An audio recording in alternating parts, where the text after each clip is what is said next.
श्रीमती महालक्ष्मी का अयोध्या में पदार्पण हुआ और इधर विवाह के बाद केकय राजपुत्र, केकय राजा के, केकय नरेश के पुत्र श्री भरत जी के मामा महाराज युधाजित विवाह में वो भी आए थे। जब लौट करके जनकपुर से अयोध्या आए, कुछ दिन रुके, तो महाराज युधाजित ने श्री दशरथ जी से कहा, राजन, अगर आपकी अनुमति हो तो कुछ दिन के लिए भरत ननिहाल चले घूमा में। दशरथ जी ने कहा ठीक है। तो विवाह के पश्चात श्री भरत जी महाराज अपने मामा युधाजित के साथ केकय देश चले गए। यहीं से अयोध्या कांड की कथा प्रारंभ होती है। गच्छता मातुल कुलम भरतेन तदा नघः शत्रुघ्नो नित्य शत्रुघ्नः नीतः प्रीति पुरस्कृतः। गच्छता मातुल कुलम भरतेन तदा नघः। श्री भरत जी महाराज अपने मामा के साथ, मामा के घर, नाना के घर जब जाने लगे तो शत्रुघ्न जी महाराज भी उनके साथ चले गए। शत्रुघ्न जी क्यों गए? शत्रुघ्न जी को दशरथ जी ने जाने के लिए नहीं कहा, युधाजित ने ले जाने की इच्छा नहीं की, यहां तक कि भरत जी ने भी नहीं कहा कि शत्रुघ्न तुम चलो। लेकिन भरत जी महाराज, शत्रुघ्न जी महाराज, भरत जी जब जाने को तैयार हुए तो शत्रुघ्न जी भी उनके साथ चले गए। गच्छता मातुल कुलम भरतेन तदा नघः शत्रुघ्नो नित्य शत्रुघ्नः नीतः प्रीति पुरस्कृतः। क्यों चले गए? बोले भरत जी के प्रति इनकी ऐसी प्रीति है कि भरत के बिना ये रह नहीं सकते। जैसे लक्ष्मण जी राम जी के साथ सदा रहते हैं, उसी प्रकार शत्रुघ्न लाल जी भरत जी के परम सेवक हैं और भरत जी के साथ साथ शत्रुघ्न जी भी चले गए। अब भगवान श्री राम और कुमार लक्ष्मण अयोध्या में रहकर पिताजी के राज्य कार्य में सहयोग करते। इनके गुण को देखकर, इनकी लीलाओं को देखकर दशरथ जी महाराज को बड़ा हर्ष होता, बड़ी प्रसन्नता होती। यहां पर रामायण में अयोध्या कांड के प्रारंभ में प्रथम सर्ग में भगवान के अनेक दिव्य गुणों का वर्णन महर्षि वाल्मीकि ने किया और भगवान के इन गुणों को देखकर दशरथ जी महाराज बहुत हर्षित होते। पहले तो भगवान के परत्व का एक बार फिर वर्णन किया वाल्मीकि जी। मैंने निवेदन किया था कि समय आने पर कहीं न कहीं वाल्मीकि जी संकेत कर देते हैं कि ये परम तत्व परमात्मा। अब अयोध्या कांड की जब कथा प्रारंभ हुई तो अयोध्या कांड के प्रारंभ में एक बार वाल्मीकि जी फिर कहते हैं कि अर्थितो मानुषे लोके जज्ञे विष्णु सनातनः। अर्थितो मानुषे लोके, देवताओं की प्रार्थना करने पर, मानुषे लोके, मनुष्य लोक में, मनुष्यों के बीच में, जज्ञे विष्णु सनातनः, सनातन भगवान विष्णु, भगवान श्रीमन्नारायण ही राम के रूप में अवतरित है। कौसल्या सुशुभे तेन पुत्रेणामित तेजसा। अमित तेज संपन्न ऐसे पुत्र को प्राप्त करके कौशल्या सौभाग्यवती हो गई और शोभा को प्राप्त होती हैं। इस श्लोक के द्वारा वाल्मीकि जी ने भगवान के परत्व का संकेत किया। अब आगे भगवान के गुणों का वर्णन करते हुए वाल्मीकि जी कहते हैं कि सच नित्यम प्रशांतात्मा मृदु पूर्वम च भाषते। कई श्लोकों में राम जी के गुणों का वर्णन किया। सच नित्यम प्रशांतात्मा, राम जी नित्य प्रशांतात्मा है, ये कभी अशांत नहीं होते। प्रशांतात्मा, मृदु पूर्वम च भाषते। और राम जी की दूसरी विशेषता, बोले मृदु पूर्वम च भाषते, बहुत मृदु बोलते हैं, मधुर बोलते हैं। और पूर्वम भाषते, पहले बोलते हैं। इसीलिए भगवान श्री राम का एक नाम है पूर्व भाषिणे नमः। भगवान श्री राम के 108 नामों में अष्टोत्तर शतनाम में एक नाम है पूर्वभाषी प्रियंवदा। जो पूर्वभाषी हैं, पूर्वभाषी का मतलब जो पहले बोलते हैं। ये पहले बोलते हैं, ये कौन सी विशेषता है? कहते हैं ये बहुत बड़ी विशेषता है। जैसे कोई दीनहीन व्यक्ति हो और किसी श्रेष्ठ व्यक्ति के पास जाए तो उसे बोलने में संकोच लगता है, मैं कैसे बोलूं, मैं क्या कहूं, अपने मन की बात कहने का साहस नहीं होता, हिम्मत नहीं होती, और सामने वाला व्यक्ति अपने गौरव और महिमा में मौन बैठा रहता है, तो वार्ता प्रारंभ नहीं होती। उस दीनहीन की जो इच्छा होती है, उसका जो कार्य होता है, वो सिद्ध नहीं होता। लेकिन राम जी अखिल कोटि ब्रह्मांड नायक होकर, अयोध्याधिपति होकर, सर्वगुण संपन्न होकर के भी इतने सुशील हैं, इतने सरल हैं कि कोई दीनहीन मलिन भी इनके द्वार पर आ जाए तो ये प्रतीक्षा नहीं करते कि वो पहले बोले, पहले राम जी ही उससे बोलने लग जाते। भैया कैसे आए हो, कोई कार्य है, कोई कार्य हो तो बताओ। और इतनी सहजता में कि उस व्यक्ति का संकोच दूर हो जाए और वो अपने मन की बात प्रभु से कह दे। ये वैशिष्ट राम जी का है। मृदु पूर्वम च भाषते, और बहुत मधुर बोलते। वाणी में इतनी मधुरता कि सामने वाले व्यक्ति का भय और संकोच एक क्षण में दूर हो जाए और वह संकोच रहित होकर अपने मनोभाव को व्यक्त कर सके। तो वाल्मीकि जी कहते हैं राम जी के ये सारे दिव्य गुण। मृदु पूर्वम च भाषते, उच्यमानोपि परुषम नोत्तरम प्रतिपद्यते। उच्यमानोपि परुषम नोत्तरम प्रतिपद्यते। राम जी का स्वभाव, वाल्मीकि जी कहते हैं उच्यमानोपि परुषम, अगर कोई व्यक्ति कठोर वचन भी कह दे, राम जी को अपशब्द भी कह दे, अनुचित वचन भी कह दे राम जी को, तो राम जी इतने सहनशील हैं कि नोत्तरम प्रतिपद्यते, उसका उत्तर नहीं देते। सुन ले, ये सहनशीलता है भगवान की। कदाचिदुपकारेण कृते नैकेन तुष्यति। भगवान के गुण का वर्णन करते हुए वाल्मीकि जी कहते हैं कि एक बार, कदाचित, कदाचित माने एक बार, कोई व्यक्ति कोई एक उपकार अगर राम जी का कर दे तो जीवन में राम जी उस उपकार को कभी भूलते नहीं, कृतज्ञ हैं। यहां तक कि कोई व्यक्ति एक सूखा पुष्प भी, ताजा पुष्प नहीं, सूखा पुष्प भी ले जाकर के राम जी को भेंट कर दे तो वो जीवन में कभी वो व्यक्ति मिलता है तो राम जी उसे याद रखते हैं, इसने एक बार मुझे फूल भेंट किया था। ये कृतज्ञता है राम जी की। कदाचिदुपकारेण, इस श्लोक के ऊपर आचार्यों ने बड़ा रस लिया है। कदाचिदुपकारेण कृते नैकेन तुष्यति, इस पंक्ति पर। और एक आचार्य तो वर्णन करते हैं कि कदाचित का अर्थ करते हैं कि कदाचित माने क्या, तो टीकाकार कहते हैं कि कोई व्यक्ति था, उसके यहां कोई अतिथि आने वाला था, उसका प्रिय अतिथि आने वाला था, तो अपने अतिथि के स्वागत के लिए उसने सुंदर फूल की माला मंगाई, मिठाई मंगाई, स्वागत की तैयारी की, और स्वागत की तैयारी करके बैठा रहा। सवेरे से शाम हो गई, वो अतिथि नहीं आया, फूल की माला सूख गई, मिठाई भी ठंडी हो गई। अब वो सोचने लगा इतना सब तो हमने किया और जिसके लिए किया वो तो आया नहीं, मेरा तो सब किया बेकार हो गया। अब ये सारी वस्तुएं बेकार हो जाएंगी, माला भी सूख जाएगी, मिठाई भी बेकार हो जाएगी। तब तक कहीं से राम जी आ गए तो उस व्यक्ति ने सोचा चलो बेकार हो ही जाएगी, इससे अच्छा राम जी को ही दे दे। उद्देश्य कोई और था, लेकिन वो वस्तु नष्ट न हो जाए, व्यर्थ न हो जाए, इसलिए चलो राम जी को ही दे देते। जैसे लोग सोचते हैं किसी काम का नहीं है तो चलो भगवान को ही चढ़ा दो। दुनिया में जितनी रिजेक्टेड चीजें हैं जो किसी काम की नहीं, बोले तो चलो भगवान के लिए, बोले इस पर भी भगवान प्रसन्न हो जाते हैं।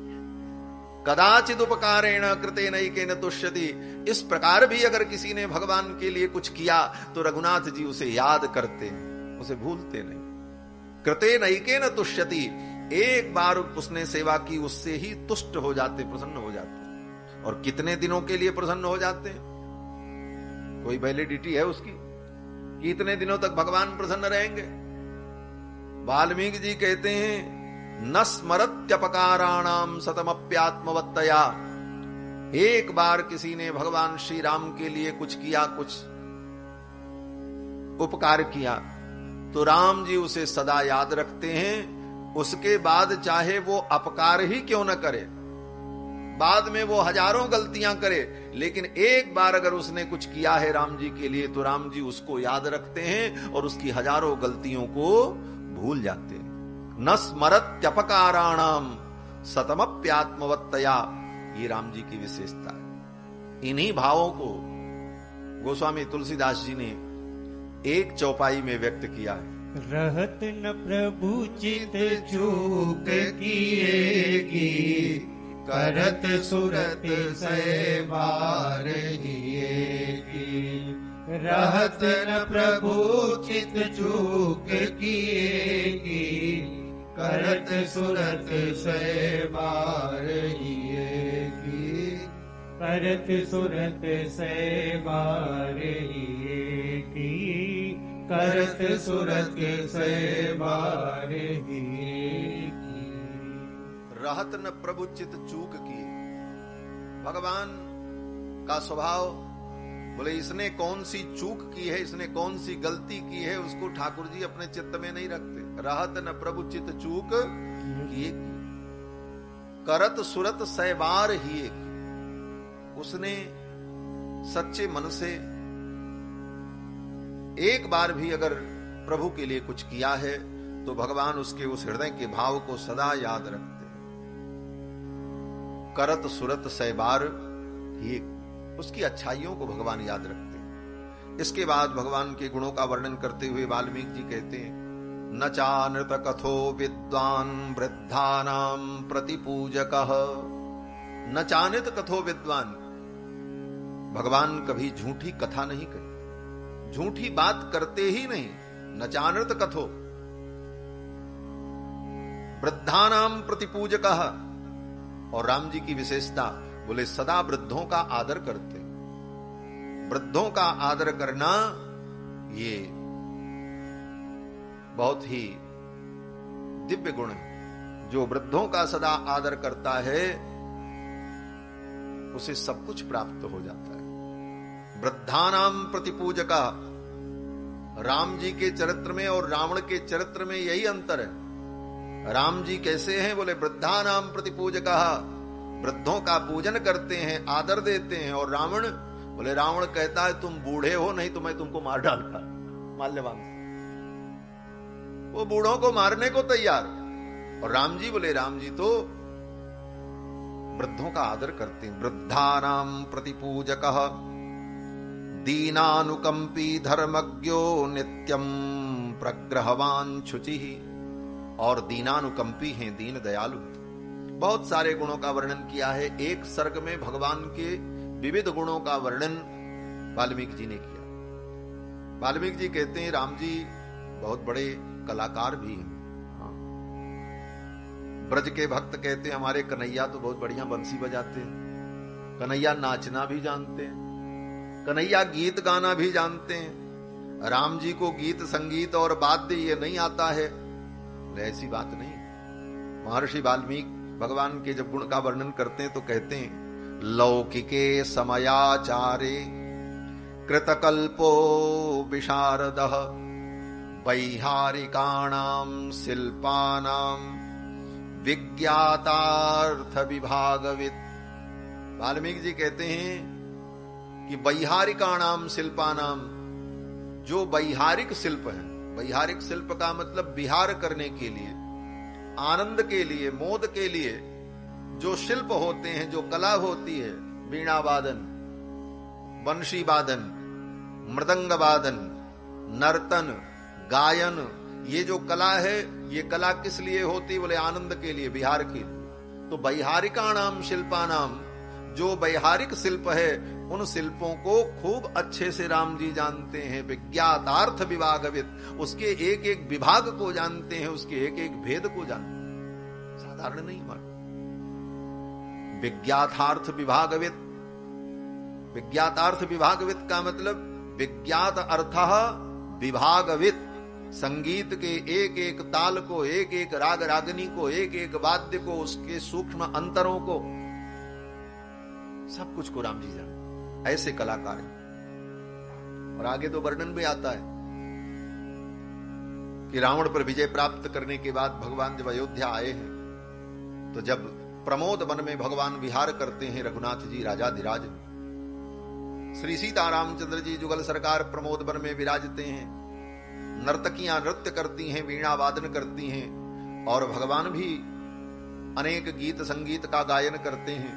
तो भगवान श्री रघुनंदन भी इन समस्त कलाओं में परम निपुण हैं। इनके इस गुण को देखकर, दीनानुकंपित्व को देखकर, दीनानुकंपी हैं, दीनों पर दया करते हैं। सानुक्रोशो बदान्यश्च, भगवान सानुक्रोश है। सानुक्रोश का मतलब दूसरे के दुख को देख करके दुखी हो जाना, पर दुख दुखी, इसको सानुक्रोश कहा जाता है। और यही तो संत का स्वरूप है, पर दुख दुखी सो संत पुनीता।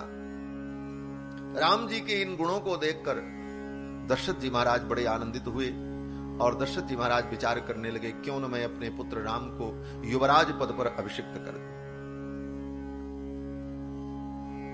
इस शुभ कार्य में मुझे विलंब नहीं करना चाहिए। लेकिन फिर अगले ही क्षण में मन में आया कि इतने जल्दी अपने परिजनों को बुला पाना बड़ा कठिन होगा, जनक जी नहीं आ पाएंगे। मिथिला से जनक जी आएंगे तो कम से कम 3 दिन तो लगेगा आने में, 3 दिन से ज्यादा लगेगा। क्यों? बोले जब दूत लोग पत्रिका लेकर के आए थे तो त्रिरात्र मुषिता मार्गे ते योध्यान प्राविशम पुरीम, 3 रात्रि और 3 दिन चलकर तीव्रगामी अश्व पर बैठ करके आए थे, तब दूत अयोध्या पहुंचे थे मिथिला से। तो दशरथ जी तो उस तरह से आए, वो जनक जी ऐसे तो आएंगे नहीं घोड़ा दौड़ाते हुए, वो तो आराम से आएंगे। तो कम से कम 1 सप्ताह लग जाएगा दशरथ जनक जी को अयोध्या पहुंचने में। और केकय राज, बोले केकय राज को बुलाना होगा तो केकय देश से आने में तो 14 दिन लगा था भरत जी को अयोध्या पहुंचने में। दशरथ जी के मरण के वृत्तांत के प्रसंग में भरत जी को तीव्रगामी अश्व पर बैठ करके आने में 14 दिन लगा था अयोध्या पहुंचने। 7 दिन दूतों को जाने में और 7 दिन भरत जी को लेकर के आने में। तो अब उतनी दूर से केकय राज आवे और तब राम जी का राज्याभिषेक हो, इन सब में बहुत विलंब हो जाए। तो दशरथ जी ने कहा कि न तो केकय राजानम जनकम वा नराधिपः, केकय राज को और जनक जी महाराज को अभी बुला पाना संभव नहीं है। ये लोग बाद में राम राज्याभिषेक का वृत्तांत सुनेंगे और आनंद का अनुभव करेंगे। पश्चात तो सोश्रतः प्रियम, राम के राज्याभिषेक के बाद इनको ये प्रिय समाचार मिलेगा। अपने मंत्रियों से दशरथ जी महाराज ने कहा कि कल मैं अपने पुत्र राम को युवराज पद पर अभिषिक्त करना चाहता हूं। और ये घटना उस दिन की है जिस दिन राम जी का 24 वर्ष पूर्ण हुआ, 25वां उनका जन्मदिन था, रामनवमी का महोत्सव था। 24 वर्ष की आयु पूर्ण हो गई, 25वें वर्ष में प्रवेश हुआ और चैत्र के शुक्ल पक्ष की नवमी को पुनर्वसु नक्षत्र, उसी दिन दशरथ जी महाराज के मन में यह भाव आया और दशरथ जी ने घोषणा की अपने सभा में कि कल मैं अपने राम को युवराज पद पर अभिषिक्त कर दूंगा। क्यों? बोले कल पुष्य नक्षत्र है, पुनर्वसु के बाद पुष्य आता है और चैत्र के शुक्ल की 10वीं बसंत ऋतु। दशरथ जी ने कहा कि अब मैं इस अयोध्या के राज्य का भार ढोने में अपने को असमर्थ समझ रहा हूं। इदम शरीरम कृत्नस्य लोकस्य चरता हितम, मेरा ये शरीर लोकहित और लोक का पालन करते करते मेरा ये शरीर अब थक गया है। पांडुरस्यात पत्रस्य छायायाम जरितम मया, इस सफेद रंग के छत्र के नीचे बैठकर प्रजा का पालन करते करते मेरे सिर के बाल भी सफेद हो गए। पांडुरस्यात पत्रस्य छायायाम जरितम मया, अब मुझे विश्राम की आवश्यकता है, जीर्णस्यास्य शरीरस्य विश्रांतिमभिरोचय। अब मुझे विश्राम की इच्छा है। बहुत दिन मैंने राज्य कर लिया, 60,000 वर्ष राज्य किए। अब ये राज्य मैं अपने राम को सौंप देना चाहता हूं। दशरथ जी महाराज ने घोषणा की। दशरथ जी ने कहा कि कल ही मैं राम को युवराज पद पर अभिषिक्त कर दूंगा। तब तक प्रजा के लोग दशरथ जी के इस घोषणा को सुनकर बड़े प्रसन्न हुए और सब उठ करके खड़े हो गए। जितने मंत्री थे, जो छोटे मोटे राजा थे, आए थे किसी कार्य से, वो सब थे वहां पर उपस्थित थे। सब ने दोनों हाथ उठा करके, प्रजा के लोगों ने भी हाथ उठा करके कहा, महाराज आपने बहुत सुंदर घोषणा की, हम तो यही चाहते थे। दशरथ जी ने कहा, आप लोग भी चाहते थे? प्रजा के लोगों ने कहा, हाँ महाराज। इक्षामो हि महाबाहुम रघुवीरम महाबलम गजेन महतायांतम रामम छत्रावृताननम। प्रजा के लोगों ने कहा कि हमारी भी यही इच्छा है कि महाबाहु रघुनंदन युवराज पद पर अभिषिक्त हों, और इस अवसर पर रघुनाथ जी का जो हाथी है शत्रुंजय, राम जी का जो अपना गजराज जिस पर राम जी बैठते और चलते, उसका नाम शत्रुंजय। शत्रुंजय नाम का गज बड़ा विलक्षण, बड़ा सौभाग्यशाली गज, जिसके पीठ पर भगवान आरोहण करें, उसके सौभाग्य का क्या वर्णन करें। प्रजा के लोग कहते हैं उस गजराज के पीठ पर सोने का हौदा रखा जाए और रघुनाथ जी विराजमान हो, इनके सिर पर छत्र लगे और छत्र में जो झालर है वो झालर इतनी लंबी हो। बड़ा रसिक भाव है। प्रजा के लोग कहते हैं उस छत्र की झालर जो हो वो इतनी लंबी हो कि राम जी के मुखमंडल के सामने ऐसे हिलती रहे जिससे लोगों को सीधे राम जी के मुख का दर्शन न हो। क्यों? बोले कहीं किसी की दृष्टि पड़ेगी तो राम जी को नजर न लग जाए, इसलिए छत्र की झालरें उनके मुख का आवरण बनती रहे। गजेन महतायांतम रामम छत्रावृताननम। छत्र के द्वारा उनका आनन आवृत हो और गज पर बैठकर उनकी शोभा यात्रा निकाली जाए और पूरे अयोध्या की गलियों में राम जी की शोभा यात्रा निकले। इस अवसर पर हम लोग देखना चाहते। गजेन महतायांतम रामम छत्रावृताननम। अब तो प्रजा के इस भाव को सुनकर दशरथ जी महाराज बड़े प्रसन्न हुए। प्रजा के लोग मेरे राम को इतना चाहते। लेकिन दशरथ जी बड़े बुद्धिमान हैं। 60,000 वर्ष राज्य किया है। राजनीति के सूक्ष्म से सूक्ष्म विषय का बोध है। इसलिए दशरथ जी ने अपने प्रजा के मन को टटोलने के लिए, कहीं ऐसा तो नहीं कि ये प्रजा के लोग मेरी हां में हां मिला रहे हों, लेकिन इनके मन में कुछ और बात हो, तो प्रजा के मनोभाव को जानने के लिए दशरथ जी ने कहा कि एक बात बताओ आप लोग, कथम नु मयि धर्मेण पृथ्वी मनुशासति। धर्म पूर्वक मैं पृथ्वी का शासन कर रहा हूं इतने वर्षों से, और मेरे रहते हुए भवन्तो द्रष्टुमिच्छन्ति युवराजम महाबलम। धर्म पूर्वक मैं प्रजा का पालन कर रहा हूं और मेरे रहते हुए आप लोग राम को राजा के रूप में क्यों देखना चाहते हो? ये प्रश्न किया। क्या मेरे राज्य में कोई कमी थी? मेरे राज्य में आप लोगों को सुख नहीं मिला? मैंने कोई अन्याय किया? क्या मैंने किया कि मेरे रहते हुए मेरे पुत्र को राजा के रूप में आप देखना चाहते? ये सुनते ही प्रजा के लोग बोल पड़े। प्रजा के लोगों ने कहा, महाराज आपने बहुत सुंदर प्रश्न किया है और इस प्रश्न का उत्तर देने में हमें संकोच नहीं है।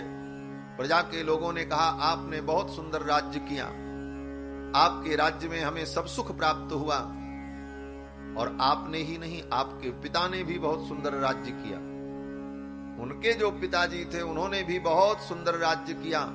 इस कुल में जितने राजा हुए सभी राजाओं ने धर्म पूर्वक प्रजा का पालन किया, लेकिन लेकिन कहते ही तो दशरथ जी चौंक गए, क्या कहेंगे प्रजा के लोग। अगर मगर लेकिन काम बिगाड़े तीन, कोई काम बहुत अच्छा वर्णन करो लेकिन लगा दो तो फिर तो लेकिन है। प्रजा के लोगों ने कहा आपने बहुत सुंदर पालन किया, आपके पूर्वजों ने भी प्रजा का बहुत सुंदर पालन किया, लेकिन जो विशेषता राम जी में है वो विशेषता आप में नहीं। ऐसे ही प्रजा के लोगों ने कह दिया दशरथ जी के सामने, जो विशेषता मेरे राम जी में है वो विशेषता आप में नहीं है। और इतने पर प्रजा के लोग नहीं रुके। प्रजा के लोगों ने कहा जो विशेषता मेरे राम जी में है वो आप में भी नहीं है और आपके बाप में भी नहीं थी। और बाप ही नहीं, प्रजा के लोगों ने कहा उनके जो बाप थे उनमें भी नहीं थी। इक्ष्वाकुभ्योपि सर्वेभ्यो यतिरिक्तम विषाम पते, आपके इस इक्ष्वाकु कुल में कोई वैसा राजा नहीं हुआ जैसे हमारे राम जी, इसलिए हम अपने राम को राजा के रूप में देख रहे। ये प्रजा का स्नेह राम जी के प्रति साधारण स्नेह नहीं था। प्रजा के लोगों ने कहा इक्ष्वाकुभ्योपि सर्वेभ्यो ह्यतिरिक्तो विषाम पते, रामः सत्पुरुषो लोके सत्यः सत्यपरायणः। रामः सत्पुरुषो लोके, इस लोक में अगर कोई सत्पुरुष है तो वो राम है। राम के अलावा कोई सत्पुरुष नहीं हो सकता। और ये सत्य परायण है, धर्मात्मा है। अब प्रजा के लोग भगवान के गुण का वर्णन करने, रामायण की यही विशेषता है। ये रामायण ग्रंथ बड़ा अद्भुत ग्रंथ है महाराज। ये कथा ही गुण से शुरू होती है, कौन अस्मिन् सांप्रतम लोके गुणवान, और जब प्रसंग आता है तो भगवान के गुण का वर्णन प्रारंभ हो जाता है। वाल्मीकि जी वर्णन करते, जो महापुरुष आते हैं वो गुण का वर्णन करते। अब प्रजा भगवान के गुण का वर्णन करने लगी। अब यहां पर कई श्लोकों में भगवान के दिव्य गुणों का वर्णन किया, और केवल भगवान की प्रजा और लोग, भक्त लोग बोले नहीं, रामायण में तो भगवान के जो विरोधी हैं वो भी राम जी के गुण का वर्णन करते। शूर्पणखा भी भगवान के गुण का वर्णन करती है। तरुण रूप संपन्न सुकुमारो महाबलो पुंडरीक विशालाक्षौ चीर कृष्णाजिनांबरो।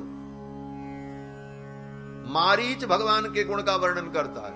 रावण जब गया तो रावण ने कहा मैं सीता हरण करना चाहता हूं, तुम माया मृग बनो। तो मारीच ने रावण से कहा तुम्हारे अंदर पाप है, तुम्हारे अंदर अधर्म है, लेकिन जिन राम से तुम युद्ध करने जा रहे हो, जिन राम की पत्नी सीता का हरण करने जा रहे हो, वो राम धर्मात्मा हैं, सत्यवादी हैं। और केवल धर्मात्मा सत्यवादी ही नहीं है, धर्म के साक्षात विग्रह हैं। रामो विग्रहवान धर्मः, साक्षात धर्म है। इसी बात को गोस्वामी जी महाराज कहते हैं, बैरियु राम बड़ाई, बैरी भी, शत्रु भी भगवान की बड़ाई करते। और जब शत्रु भी बड़ाई करने लग जाए तो समझ लो ये वास्तविकता है। मित्र तो सबका वर्णन करते हैं, अपने आदमी तो अपनों की बड़ाई करते ही करते हैं, लेकिन शत्रु भी जब बड़ाई करने लग जाए, इसका मतलब कि ये सारे गुण सत्य, नित्य और दिव्य।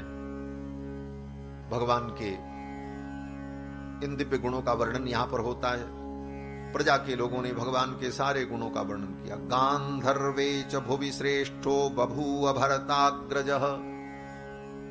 गांधर्वे च भुवि श्रेष्ठो, इस पृथ्वी पर गंधर्वों में भी श्रेष्ठ, गान कला में भी श्रेष्ठ रघुनाथ जी महाराज। ये सब अयोध्या वासियों ने कहा तो आप राम जी को राजा बनाओ। अयोध्या वासियों ने कहा कि ये सब जो कारण है वो तो है ही है, लेकिन अब एक बार वाल्मीकि जी फिर उसी बात पर आ रहे हैं, भगवान श्री राम के परत्व का वर्णन। और यहां पर प्रजा के द्वारा भगवान के परत्व का वर्णन कराते हैं। प्रजा कहती है कि सक्त्रस्त्रैलोक्यमप्येष भोक्तुम किम नु महीमिमाम। प्रजा के लोगों ने कहा महाराज आप ये अयोध्या का राज्य देकर राम जी के ऊपर कोई उपकार नहीं करेंगे। दशरथ जी ये राज्य राम जी को दे देंगे तो राम जी के ऊपर कोई बहुत बड़ा उपकार हो जाएगा। प्रजा के लोग कहते हैं ऐसी बात नहीं। सक्त्रस्त्रैलोक्यमप्येष भोक्तुम किम नु मिमाम महीम। ये पृथ्वी क्या है, ये त्रिलोकी के स्वामी हैं, ये त्रिलोकी पर शासन करने वाले हैं, ये त्रैलोक्य नाथ। अयोध्या की प्रजा के मुख से ये वचन कहलवा कर वाल्मीकि जी एक बार भगवान के परत्व का, ईश्वरत्व का पुनः संकेत करते हैं। सक्त्रस्त्रैलोक्यमप्येष भोक्तुम किम न महीमाम। और अगली पंक्ति में तो विलक्षण लक्षण प्रस्तुत किया वाल्मीकि जी ने। प्रजा के लोग कहते हैं नास्य क्रोध प्रसादश्च निरर्थोस्ति कदाचन।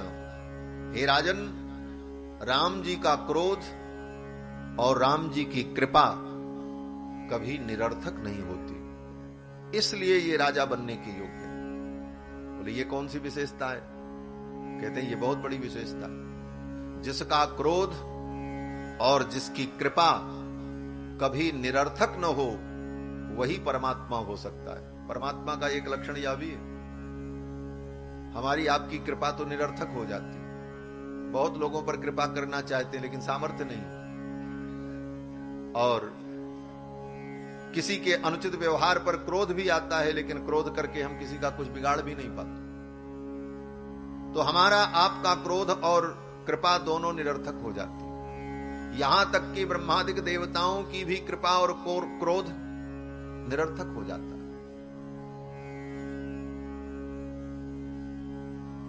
हयग्रीव दैत्य आया और ब्रह्मा जी के चारों वेदों का अपहरण कर लिया, लेकिन ब्रह्मा जी महाराज क्रोध करके भी उस दैत्य का कुछ नहीं बिगाड़ पाए। क्रोध निरर्थक हो गया। कृपा, बोले कृपा भी कभी कभी कृपा भी देवताओं की निरर्थक हो जाती, लेकिन भगवान की कृपा और उनका क्रोध कभी निरर्थक नहीं होता। नास्य क्रोधः प्रसादश्च निरर्थोस्ति कदाचन, ये वैशिष्ट राम जी का है। और फिर प्रजा के लोगों ने कहा, महाराज आपके मन में आज ये बात आई है कि राम जी को राजा बनाया जाए, लेकिन अगर आप अपने गुप्तचरों से पता लगा लो तो आपको पता चल जाएगा कि आज से नहीं, कई वर्षों से अयोध्या के लोग प्रातः काल उठकर जब अपने कुल देवता, अपने इष्ट देवता का आराधन करते हैं, तो आराधन करने के बाद अपने इष्ट देवता से यही मांगते हैं कि हे भगवान, आप मेरे राम को राजा बना दो, हम अपने राम को राजा के रूप में देख लें, ये मेरी इच्छा है। प्रजा के लोग स्त्रियों वृद्धास तरुण्यश्च सायं प्रातः समाहिताः सर्वा देवान् नमस्यन्ति रामस्यार्थे मनस्विनः। अयोध्यावासी अपने अपने इष्ट देवता की पूजा आराधना भी करते हैं, तो उनसे यही मांगते हैं मेरे राम जी को राजा बना दो, हम उन्हें राजा के रूप में देखें। प्रजा के इस विलक्षण प्रेम को देखकर दशरथ जी महाराज बड़े आनंदित हुए और उन्होंने घोषणा कर दी। क्या घोषणा की? बोले चैत्र श्रीमान अयम मासः, ये चैत्र का महीना चल रहा है। चैत्र श्रीमान अयम मासः पुण्यः पुष्पित काननः, और सुंदर बसंत ऋतु है, और यही राम के युवराज पद पर अभिषेक का मंगलमय समय है, और कल ही मैं राम का युवराज पद पर अभिषेक कर दूंगा। घोषणा हो गई। चारों तरफ बाजे बजने लगे, अयोध्या सजाई जाने लगी, सेवक लोग तैयारी करने लगे, कल राम जी का राज्याभिषेक होगा। और इधर दशरथ जी महाराज ने अपने मंत्री सुमंत्र जी से कहा कि मैं अपने ज्येष्ठ पुत्र राम से मिलना चाहता हूं, उनको सूचना दी जाए राम मेरे पास आवे, मैं अपने राम से मिलना चाहता हूं। सेवकों ने जाकर के सूचना दी। भगवान श्री राम अपने रथ पर बैठकर अपने महल से चलकर अपने पिता के महल में मिलने के लिए जाते। उस समय की अयोध्या कितनी विस्तृत रही होगी कि राम जी अपने महल से चलकर पिताजी के महल तक जाते हैं तो रथ से जाना पड़ता है। इतनी बड़ी अयोध्या का वैभव था। यह नहीं था कि उसी महल में एक कोठरी में राम जी रहे, एक में दशरथ जी रहे, सबके अपने अपने महल थे। रथ पर बैठ करके जब चलते हैं राम जी, तो गंधर्वराज प्रतिमम लोके विख्यात पौरुषम दीर्घ बाहुम महासत्वम मत्तमातंगगामिनम।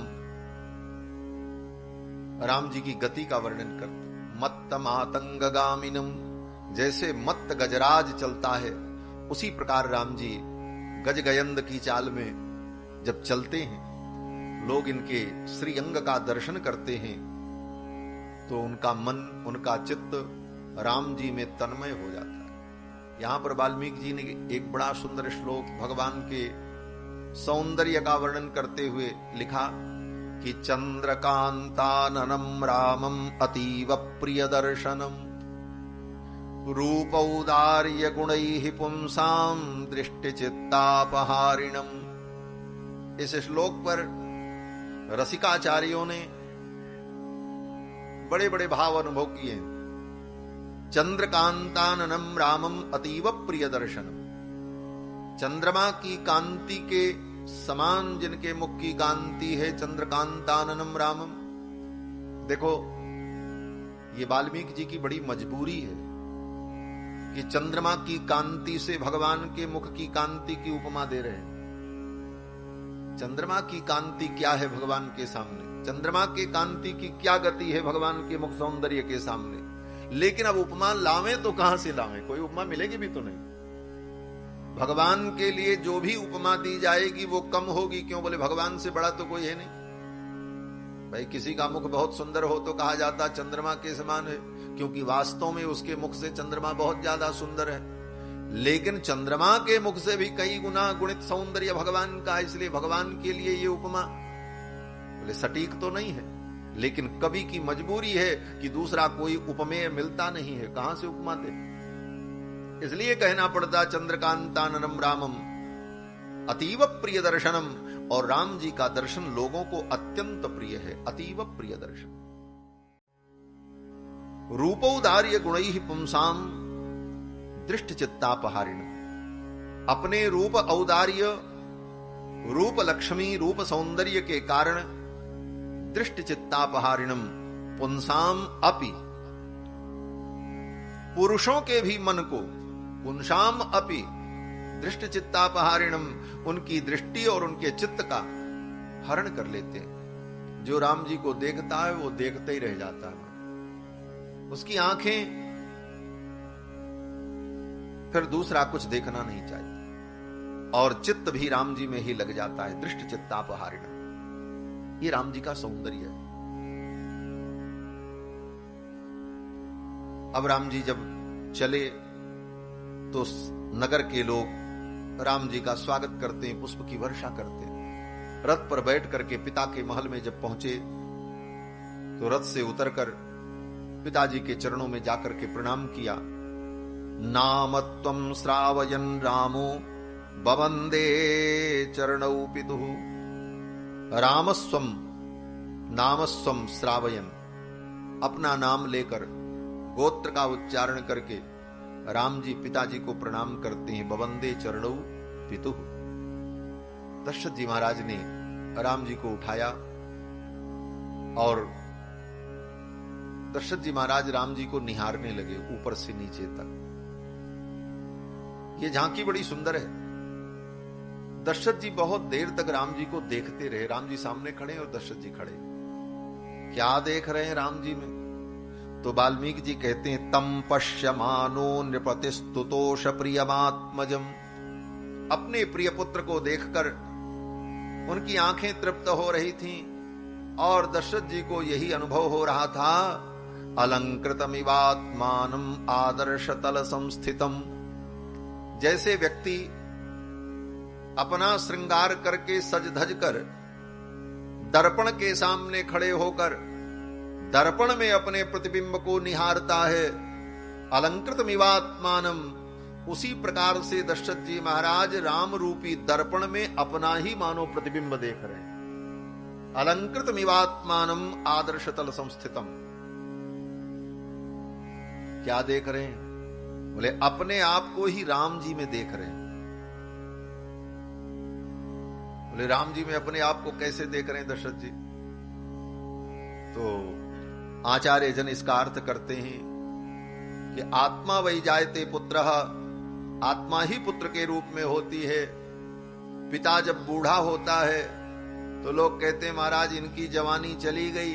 बोले जवानी चली नहीं गई, जवानी ही पुत्र के रूप में प्रकट हो गई। पुत्र जवान होता है तो पिता की जवानी उस रूप में आ जाती है। इसलिए अलंकृत मिवात्मानम आदर्श तल संस्थितम, अपनी जवानी को, अपने यौवन को, अपनी अवस्था को, उस युवा अवस्था को दशरथ जी महाराज राम जी में देखने लगे। अलंकृत मिवात्मानम आदर्श तल संस्थितम। और फिर दशरथ जी महाराज ने कहा, राम कल मैं तुम्हें युवराज पद पर अभिषिक्त करूंगा, ऐसा निर्णय हुआ है। और गुरुदेव भगवान जिन जिन नियमों का संकेत करें उन नियमों का तुम पालन करना। राम जी ने कहा जैसी आपकी आज्ञा। और फिर पिताजी को प्रणाम करके राम जी चले गए। कुछ देर बाद दशरथ जी ने फिर सुमंत्र जी से कहा, जाओ एक बार मेरे पुत्र राम को फिर बुला के लिया। फिर राम जी को बुलाया गया। फिर जब राम जी आए तो फिर पिताजी के चरणों में प्रणाम किया। ददर्श पितरम दूरात प्रणिपत्य कृतांजलि। अपने से श्रेष्ठ जनों के पास दिन में अगर 10 बार जाओ तो 10 बार प्रणाम करना चाहिए। ऐसा नहीं कि एक बार सवेरे प्रणाम कर लिया है तो अब दोबारा प्रणाम की जरूरत नहीं। अपने से श्रेष्ठ जनों के बाद जब भी जाओ तो प्रणाम करना चाहिए।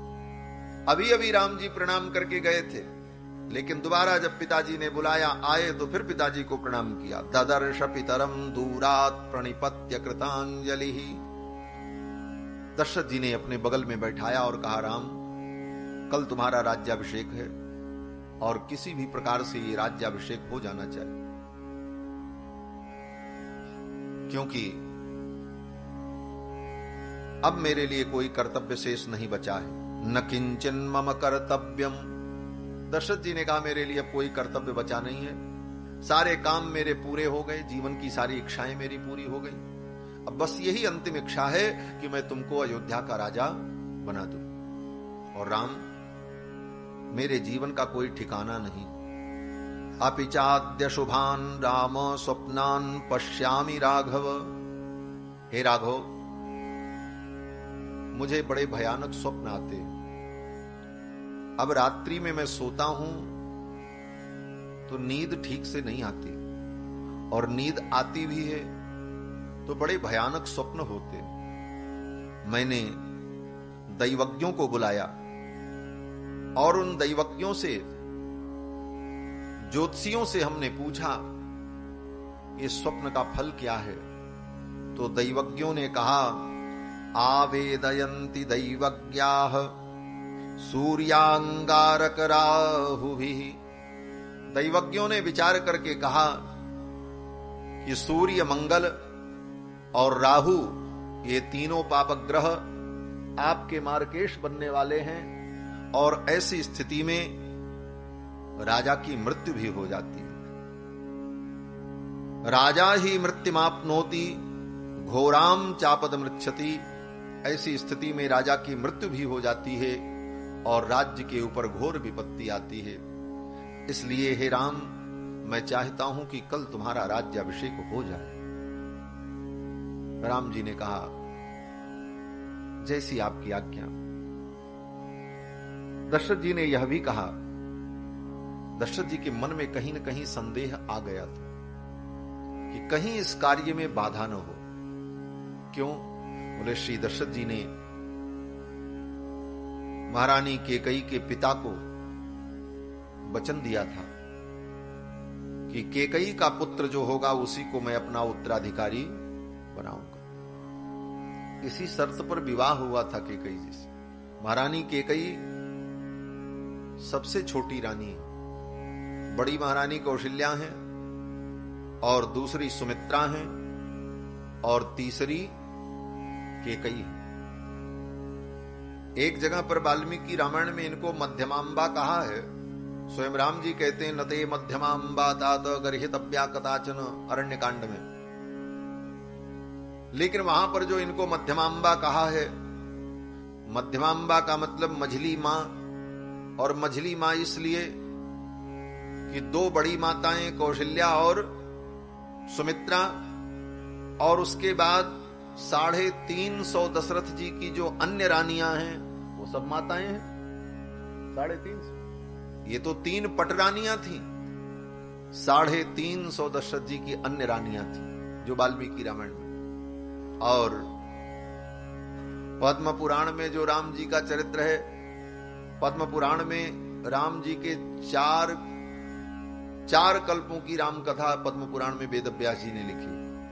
अलग अलग 4 कल्प की कथा पद्म पुराण में राम जी की है। एक कल्प पे दशरथ जी महाराज की 4 पत्नियां हैं और चारों पत्नियों से एक एक पुत्र होते हैं, राम लक्ष्मण भरत शत्रुघ्न, ऐसी भी कथा है। और एक कल्प की कथा में पहले राम जी का जन्म होता है, फिर लक्ष्मण जी का जन्म होता है, फिर भरत जी का जन्म होता है, फिर शत्रुघ्न जी का होता है, ये सब है। तो और पद्म पुराण में एक कल्प की कथा यह भी है कि दशरथ जी महाराज की 700 रानियां थी। वाल्मीकि रामायण में तो 350 ही, लेकिन पद्म पुराण में एक कल्प की कथा में दशरथ जी की 700 अन्य रानियां थी। इस कथा को लेकर के मिथिलावासी राम जी को कभी कभी व्यंग वचन सुनाते हैं। कल विवाह का प्रसंग था, जब राम जी मिथिला में पहुंचे, विवाह का प्रसंग था, तो एक सखी ने मनोविनोद किया और मिथिला की सखी ने कहा, अरे सखियों जानती हो? बोले क्या? बोले इनके पिता जो हैं वो कौन हैं? बोले 10 रथ। क्या हैं? 10 रथ, 1 रथ नहीं, 2 रथ नहीं, 10 रथ। तो तीसरी ने कहा इनकी माताएं कितनी हैं? तो सखी ने कहा 700। 700 रानियां थी दशरथ जी। तो दूसरी सखी ने कहा तब तो बड़ी समस्या होती होगी। बोले क्या समस्या? बोले रथ तो 10 ही हैं और रानियां 700, तो एक एक रथ पर कितनी कितनी रानियां बैठ करके यात्रा करती थी। मनोविनोद किया मिथिला की सखियों ने। तो एक सखी ने उत्तर दिया, एक के ऊपर 70 होए बड़ो उत्पात, सजनी बड़ में बड़ बड़ बात। ये मिथिला में सखियों ने मनोविनोद किया। तो 700 रानियां दशरथ जी महाराज की, ऐसा भी वर्णन। तो 2 बड़ी माताएं कौशल्या और सुमित्रा, और 700 छोटी माताएं, और बीच में कौन? बोले केकई। इस दृष्टि से उनको मध्यमांबा भगवान राम ने कहा है। लेकिन पद में महारानी केकई तीसरी पटरानी है। और जब केकई जी से दशरथ जी का विवाह हुआ था तो इसी शर्त पे हुआ था। तब तक कौशल्या जी को भी कोई संतान नहीं थी, सुमित्रा जी को भी कोई संतान नहीं थी। तो दशरथ जी ने सोचा शायद केकई के भाग्य से ही कोई संतान हो, और जो संतान पहले होगी वही ज्येष्ठ होगी। तो ये वचन देने में कोई आपत्ति नहीं है, और दशरथ जी ने ये वचन पिता को दे दिया था, महाराज केकई नरेश को।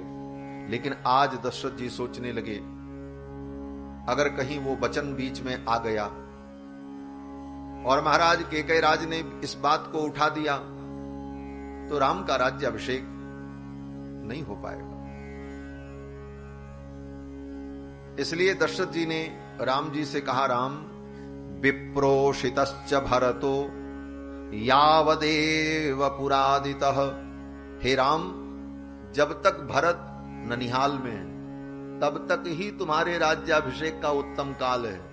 भरत के आने के पहले तुम्हारा राज्याभिषेक हो जाए, क्योंकि भरत आएंगे तो कोई न कोई तो पहुंचाने आएगा, चाहे मामा जी आए चाहे नाना जी आए। और भरत के आते ही ये बात कहीं उठ गई, फिर तो सारा कार्य धरा रह जाएगा। इसलिए दशरथ जी ने कहा, विप्रोषितश्च भरतो यावदेव पुरादितः तावदेवाभिषेकस्ते प्राप्त कालो मतो मम। इसलिए तुम्हारे राज्याभिषेक का सुंदर काल यही है कि भरत के आने के पहले राज्याभिषेक हो जाए। राम जी को थोड़ा अटपटा सा लगा, मेरे प्रिय भाई भरत के बिना मेरा राज्याभिषेक हो। मेरे इस सुख में, आनंद में भरत सम्मिलित न हो। पिताजी ऐसा चाहते, ऐसा क्यों चाहते हैं पिताजी? तो राम जी के मुखमंडल को देखकर दशरथ जी महाराज समझ गए और दशरथ जी ने कहा, राम मैं समझता हूं, लेकिन देखो भरत के हृदय में राज्य की कोई लालसा नहीं है, भरत के अंदर ऐसी कोई कामना नहीं है, लेकिन ये मनुष्य का जो चित्त है ना, ये बड़ा चलायमान है। किम नु चित्तम मनुष्याणाम, किम नु चित्तम मनुष्याणाम अनित्यमिति में मतम। दशरथ जी कहते हैं ये मनुष्य का चित्त अनित्य है, ये चलायमान है। अभी आपके मन में कोई अच्छे विचार हैं और अगले क्षण में कोई दूसरे विचार भी आ सकते। चंचलम ही मन कृष्ण प्रमाथि बलवत दृढ़। दशरथ जी कहते हैं चित्त बड़ा चलायमान होता है, इसलिए कल क्या होगा इसका कोई ठिकाना नहीं। आज ही तुम्हारा, कल ही तुम्हारा राज्याभिषेक हो जाए, इस कार्य में विलंब करना ठीक नहीं। राम जी ने कहा ठीक। पिताजी को प्रणाम करके फिर चलने लगे। साथ में लक्ष्मण जी सब जगह हैं। राम जी कहीं भी जाते हैं तो लक्ष्मण जी साथ में रहते हैं। ये सब घटनाओं को लक्ष्मण जी देख रहे हैं और अनुभव कर रहे हैं। लक्ष्मण जी के साथ भगवान जब आ रहे थे तो रास्ते में राम जी ने लक्ष्मण जी से कहा, लक्ष्मण पिताजी मुझे राजा बनाना चाहते, ये राज्य लक्ष्मी मुझे प्राप्त हो रही है, लेकिन लक्ष्मण इस राज्य लक्ष्मी का संचालन, इस राज्य का संचालन मैं तुम्हारे बिना नहीं कर पाऊंगा। तुम्हारा सहयोग जब होगा, तुम मेरा साथ दोगे, तभी मैं इस राज्य का संचालन कर पाऊंगा। लक्ष्मणे माम मया कार्यम प्रसादित्वं वसुंधराम द्वितीयं मेंतरात्मानं त्वामियं श्री रूपस्थिता। राम जी कहते हैं, लक्ष्मण मेरे साथ रह करके तुम इस पृथ्वी का पालन करो। प्रसादित्वं वसुंधराम द्वितीयं मेंतरात्मानं, क्योंकि मेरी तुम आत्मा हो। द्वितीयं में त्वंतरात्मानं, तुम मेरी दूसरी आत्मा हो। त्वामियं श्री रूपस्थिता, और तुम्हारे सौभाग्य से ये राज्य लक्ष्मी उपस्थित हुई है। इस राज्य लक्ष्मी का तुम भोग करो लक्ष्मण, और इस राज्य को तुम संभालो। मैं संभाल नहीं पाऊंगा। मैं राजा बनूंगा, पिताजी मुझे राजा बनाएंगे, लेकिन सब कुछ तुम ही को करना होगा। सारा भार तुम्हारे सिर पर होगा। और लक्ष्मण तुम तो मेरे स्वभाव को जानते हो। जीवितम चापि राज्यम च त्वदर्थम अभिकामये। राम जी कहते हैं, लक्ष्मण मेरा जीवन भी तुम्हारे लिए है, ये राज्य भी तुम्हारे लिए है। मेरे जीवन में जो कुछ है वो सब तुम्हारा है लक्ष्मण। ये लक्ष्मण जी से भगवान ऐसा क्यों कह रहे हैं? क्योंकि भगवान ब्रह्म है, परमात्मा है, लक्ष्मण जीव है। परमात्मा का सारा वैभव परमात्मा के पुत्रों का ही। लेकिन जब ये जीव उन परमात्मा को अपने से अलग मानकर अपनी संपत्ति, अपने वैभव को परमात्मा से भिन्न समझने लगता है, यही जीव अपराध करता है। किस प्रकार से? बोले एक राजा का बेटा था। उस बेटे के आचरण को देख करके राजा बड़ा प्रसन्न हुआ। राजा ने कहा, बेटा मैं तुम्हारे ऊपर बहुत प्रसन्न हूं। तो बेटे ने कहा, पिताजी आप प्रसन्न हो तो 4 बीघे जमीन हमको दे दो। राजा हंसने लगा। 4 बीघे जमीन, इसका तो सारा राज्य ही है, सब कुछ इसी का है, लेकिन ये मुझसे 4 बीघे जमीन मांग रहा है। उसके अज्ञान पर राजा को हंसी आ गई। उसी प्रकार हम जीवात्मा उस परमात्मा के पुत्र हैं। वयम अमृतस्य पुत्राः। उसकी सारी संपदा जीवों के लिए। भगवान अपने लिए सब कुछ सृजन नहीं करते, सब कुछ जीवों के लिए। तो भगवान का सारा वैभव, सब कुछ इन जीवों के लिए ही है। लेकिन जब जीव अपने को भगवान से अलग मानकर ये भगवान का है, ये हमारा है, ये भेद समझने लगता है, यहीं पर भगवान को पीड़ा होती। भगवान कहते हैं, लक्ष्मण ये सब कुछ तुम्हारा है। जीवितम चापि राज्यम च त्वदर्थम अभिकामये। ये जो कुछ मैंने स्वीकार किया है अयोध्या का राज्य, ये भी तुम्हारे लिए स्वीकार किया। ये जो कुछ सृष्टि भगवान बनाते हैं, हमारे आपके लिए बनाते हैं, अपने लिए थोड़ी बनाते। भगवान को क्या जरूरत ये पृथ्वी बनाने की, पहाड़ बनाने की और अन्न बनाने की, दूध बनाने की? ये जितने भोग हैं ये भगवान ने अपने लिए सृजित नहीं किया है, अपितु समस्त जीवों के लिए ही सृजित किया। उद्देश्य यही है। लक्ष्मण जी से भगवान की ऐसी विविध वार्ता हुई और भगवान अपने महल में आए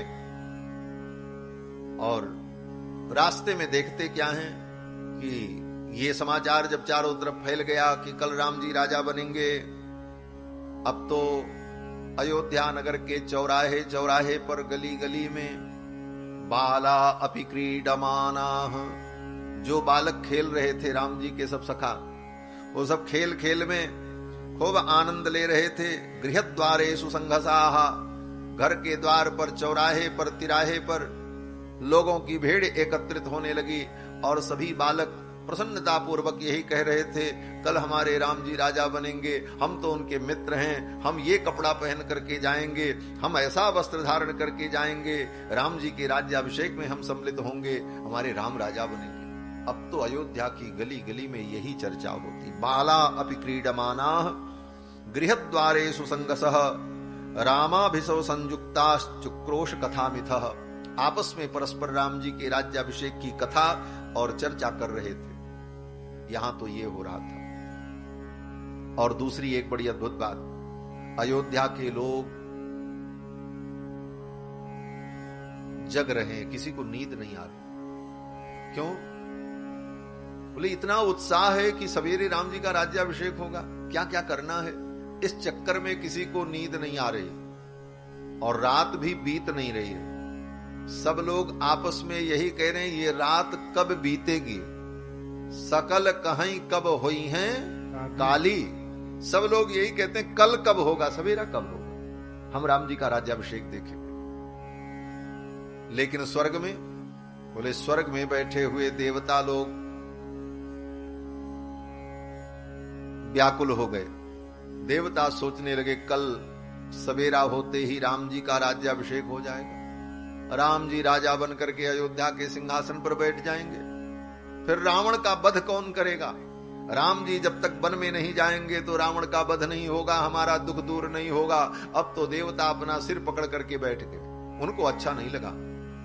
गोस्वामी जी महाराज कहते हैं, सकल कहीं कब हुई है काली और विघ्न मनावहीं देव कुचाली। देवता लोग विघ्न मनाने लगे, राम जी का राज्याभिषेक न हो, क्योंकि इनका राज्याभिषेक हो जाएगा तो रावण का वध कैसे होगा। अयोध्या में बधाई बजने लगी और जब बधाई बजने लगी तो शहनाई सबको आनंद दे रही। अयोध्या की बधाई और शहनाई लोगों के हृदय में आनंद का संचार कर रही है, लेकिन अयोध्या में जो बधाई बज रही है उसे सुन करके देवताओं को आनंद नहीं आ रहा है। सकल कहीं कब हुई है काली, सब तो कहते हैं कल कब होगा। और विघ्न मनावहीं देव कुचाली, देवता लोग विघ्न मनाने लगे। तिनहि सुहाई न अवध बधावा, अयोध्या में जो बधाई बज रही है वो देवताओं को अच्छी नहीं लग रही। किसी ने कहा, अरे बधाई बजे तो सबको अच्छी लगनी चाहिए, इनको अच्छी लगे उनको अच्छी न लगे, ऐसा कैसे हो सकता? अरे मिठाई मिठाई होती, इनको भी मीठी लगेगी तो उनको भी मीठी लगनी चाहिए।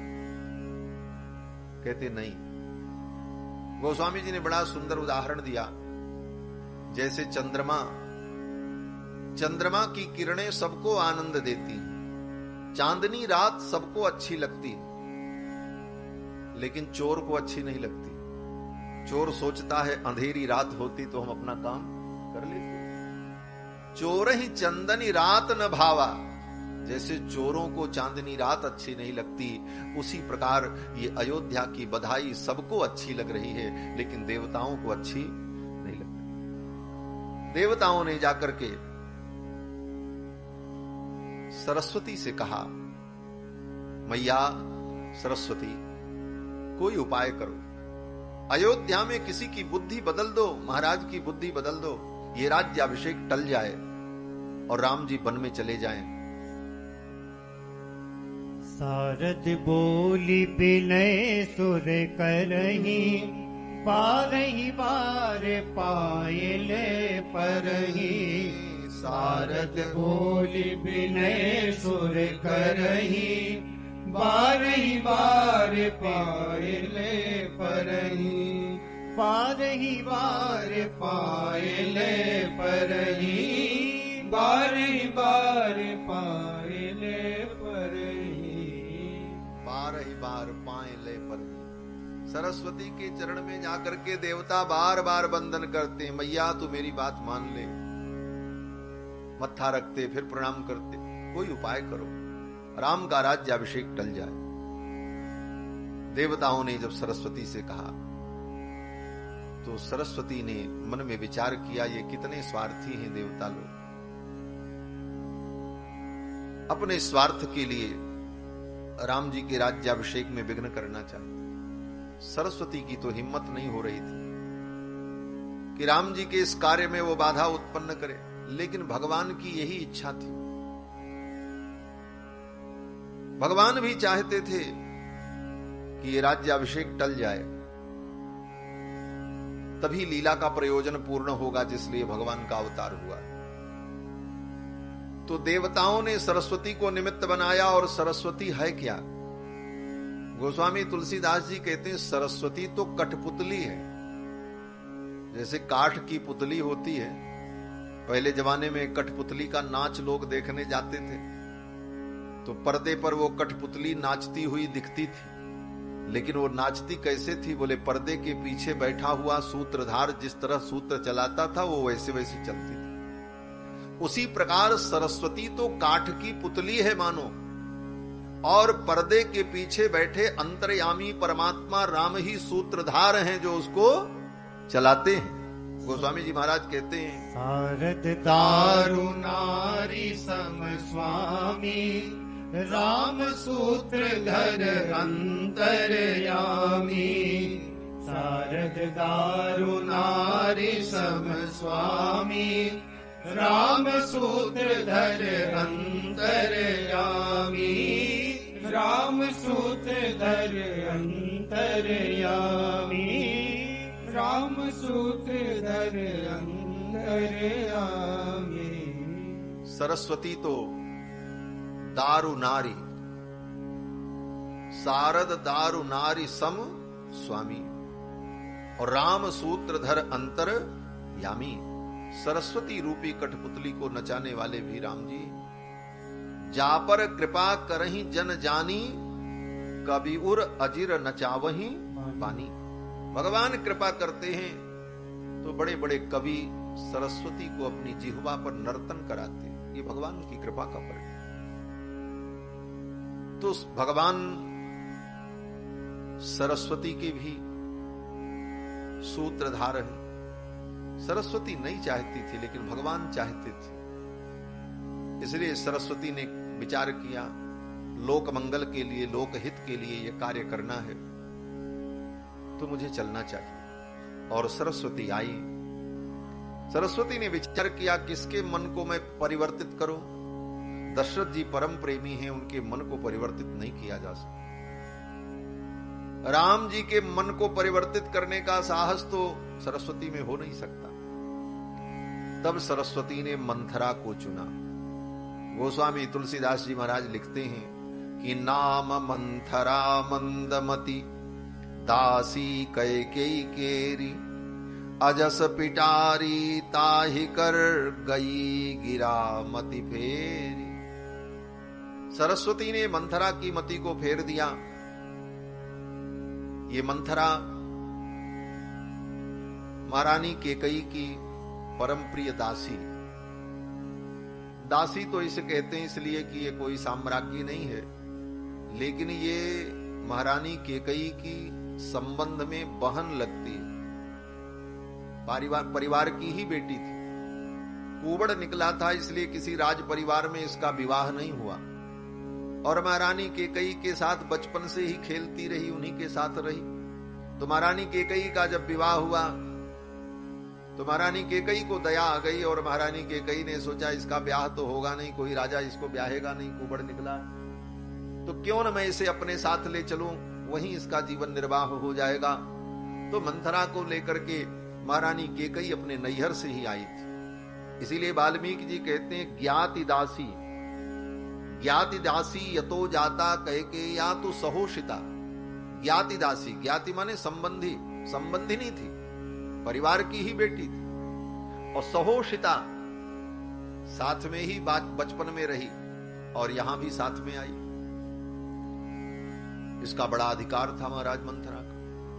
नाम की केवल दासी थी, महारानी कैकेयी के साथ बैठना उठना, साथ में ही भोजन करना, और महारानी कैकेयी भी इससे बहुत प्रेम करती थी।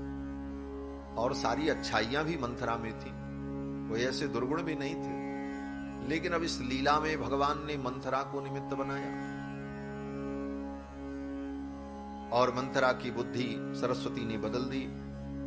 अचानक किसी कार्य से मंथरा महल के छत पर चढ़ करके गई। कोई कार्य रहा होगा। प्रासादम चंद्र संकाशम आरुरोह यदृक्षया। यदृक्षया, ऐसे ही अकस्मात किसी कार्य से मंथरा महल के ऊपर गई। तो महल के ऊपर से उसने जब अयोध्या को देखा तो अयोध्या सजाई जा रही थी। सिक्तराज पथाम कृत्स्नाम प्रकीर्ण कमलोत्पलाम।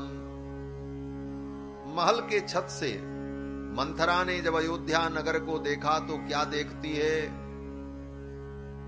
बोले राजमार्ग पर जल का छिड़काव हो रहा था। सिक्त राज पथाम, केवड़ा और गुलाब जल मार्ग पर छिड़का जा रहा था कि आने वाले अतिथियों के ऊपर धूल न उड़े। दीप स्तंभ लगाए जा रहे थे और प्रकीर्ण कमलोत्पलाम, कमल और गुलाब की पंखुड़ियां मार्ग पर बिछाई जा रही थीं। आने वाले अतिथियों को किसी प्रकार का कोई कष्ट न हो। बंधनवार बांधे जा रहे थे, पताकाएं लगाई जा रही थीं। संप्रहिष्ट जना कीर्णाम, और अयोध्या के जन लोग प्रसन्न होकर के मार्ग में घूम रहे थे, सज धज कर इधर उधर तैयारियां चल रही। ये सब देख करके मंथरा को बड़ा आश्चर्य हुआ। इतनी बड़ी तैयारी अयोध्या में चल रही है, किस बात की तैयारी? अयोध्या के हर कार्य की जानकारी मंथरा को रहती थी। अयोध्या में क्या होने वाला है, कल क्या होने वाला, सब उसे पता होता था। क्यों? बोले उसका विभाग, गुप्तचर विभाग बड़ा मजबूत था महाराज। दशरथ जी महाराज ही कोई निर्णय करते थे, और वो दशरथ जी महाराज कोई निर्णय सभा में करते थे, उसके पहले महारानी कैकेयी से मंत्रणा करते थे, और महारानी कैकेयी को पहले पता चलता था, और महारानी कैकेयी के साथ रहने के कारण मंथरा को सबसे पहले पता चल जाता। मंत्रियों को बाद में पता चले, लेकिन मंथरा को सब जानकारी रहती। लेकिन आज मंथरा को लगा इतनी बड़ी तैयारी अयोध्या में और मुझे पता नहीं, ऐसा कैसे हो सकता है? क्या रहस्य है? तब तक मंथरा ने देखा महारानी कौशल्या को। महारानी कौशल्या स्वर्ण मुद्राएं लेकर ब्राह्मणों को दान कर रही थी। आकर के मंथरा ने पूछा, महारानी, हे राम माता, आप प्रसन्न होकर के ये धन क्यों लुटा रही हो? राम माता धनम किन्नु जनेभ्य संप्रयच्छति। ये राम माता आज इतनी प्रसन्न होकर लोगों को धन लुटा रही हैं, स्वर्ण मुद्राएं दे रही, क्या बात है? पूरी अयोध्या में इतनी बड़ी तैयारी चल रही है, कौन नया कार्य होने वाला है? तो मां कौशल्या ने बता दिया, कल महाराज मेरे पुत्र राम का युवराज पद पर अभिषेक करें। इस खुशी में अपने पुत्र की मंगल कामना के लिए मैं ब्राह्मणों को दान कर रही हूं। इतना सुनते ही तो मंथरा के हृदय में आग लग गई महाराज। महर्षि वाल्मीकि कहते हैं कि सा दह्यमाना क्रोधेन मंथरा पापदर्शिनी। पापदर्शिनी मंथरा का हृदय दंदह्यमान हो गया और क्रोध में वहां से दौड़ती हुई आई और आकर के महारानी कैकेयी के सामने खड़ी हुई। महारानी कैकेयी तो अपने पलंग पर बड़े ठाठ से तकिया का सहारा लेकर एक हाथ ऐसे करके लेटी हुई और अपने राम के विषय में ही सोच रही थी। महारानी केकई भगवान श्री राम से बहुत प्रेम करती। महारानी केकई भी चाहती थी राम जी राजा बने, और इस समस्या का समाधान भी महारानी केकई ने कर दिया था। कभी कभी महाराज जब अपने चारों पुत्रों को लेकर गोद में तीनों रानियों के साथ बैठते थे